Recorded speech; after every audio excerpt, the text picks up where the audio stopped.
So Lorraine is talking more about her ex these days, and I'm not really sure what is happening between them. But anyway, let me just read post. And firstly, I want to appreciate my dear ex for separating with me. Honestly speaking, how was I going to meet the love of my life if he had not requested a separation? Thomas Chishangje, thank you so much. Mama V, forever together till death do us part. Nasi Monday. Yesterday it was Sunday. Sunday nezuro akakomenta akati yes ex wangu. And then Thomas Chishangje ndobva ati yes lolo. Thomas ndobva ati zvoni zvedu tinowirira nema ex edu. Ameno, I don't know. Ku TikTok they'll be together and vanenge vachita ma videos and even Mama V vanotojoina ma live avo. Lorraine anenge aripo, Thomas aripo, vari 3 kudaro. Vari kuita content. What are they doing? Because a lot of people are just saying kuti Lorraine, you're full of drama. Iwo unenge unotoda Thomas. Drama rakaitwa na Lorraine last month muchiri kuriziva. Was it last month or this month when she went ku podcast kwa Ola? Muchiri remember drama iroro. Andi mariziva. And then nasi nekunyadziswa kwakaitwa na Thomas. Nasi uno ari kubudikira achidi kuma TikTok, ku Facebook, all over, they are all over each other. What is really happening? Muri kufunga kuti ko chiri kuitika because ndikuona vanhu panapa vari kuti Lorraine anenge achiri kuda ex, vamwe ndo vari kuti zvoni Lorraine relationship yake na Mama V inotoita complicated because pana ex anenge achingotaurwa every day achingopinzwa achizodii. So vanhu vari kungotaura zvakasiyana about Lorraine. Ameno, I don't know. Hanzi panapa mahure aya man imika and then zvikanzi nemwe chihule ichi kanzi mafunga drama ka.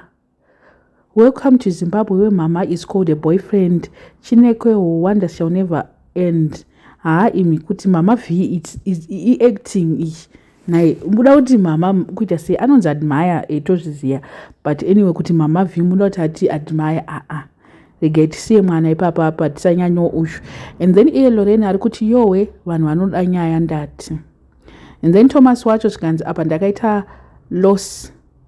Zvikanzi nemwe, so you still have his pictures on your gallery. In your gallery, isn't it a sign that you still need him? Murikonzwa vamondo vari kuchiri kumuda. Imagine calling your boyfriend Mama when you make your life a public secret. Public secret shayo. Even a blind person can say kuti you missed some.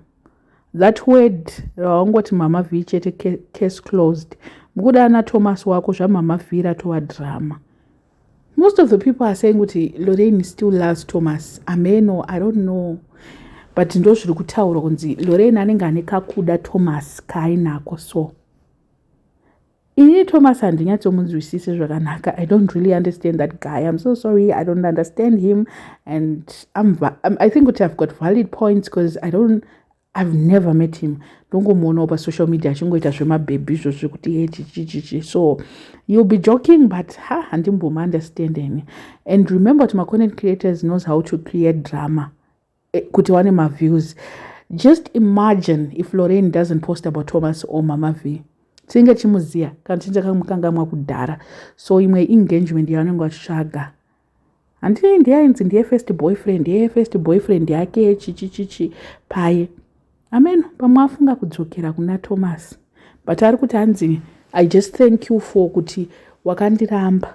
So kundiramba kwakaita kuti ndizodana na Mama V. Ina handichambodziziedza Lorraine na Mama V dzinonetsa idzi. Regai tidzinyarare.